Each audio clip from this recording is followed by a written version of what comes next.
بسم اللہ الرحمن الرحیم۔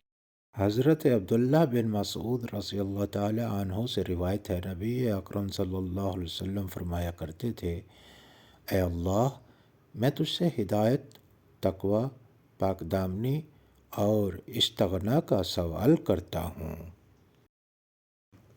ایک سوال کے 10 الگ الگ جواب۔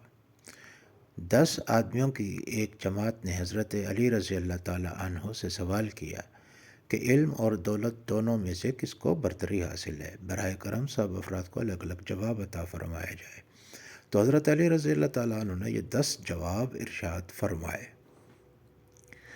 1، دولت فرعونوں کا ورثہ ہے اور علم انبیاء کا عطیہ ہے۔ 2، دولت کی حفاظت تم کرتے ہو جبکہ علم تمہاری حفاظت کرتا ہے۔ 3، جس کے پاس دولت ہو اس کے بہت سے دشمن ہوتے ہیں اور جس کے پاس علم ہو اس کے بہت سے دوست ہوتے ہیں۔ 4، دولت بانٹی جائے تو کم ہوتی ہے اور علم بانٹا جائے تو بڑھتا ہے۔ نمبر 5، دولت مند کنجوسی کی طرف مائل رہتا ہے اور علم فیاضی کی طرف۔ 6، دولت چرائی جا سکتی ہے جبکہ علم چرایا نہیں جا سکتا۔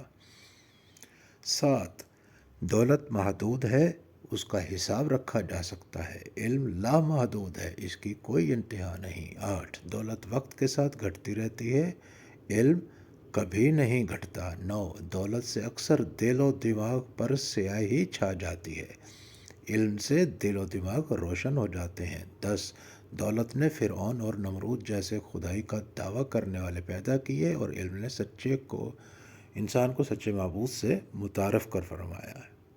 سبسکرائب کیجئے، شکریہ۔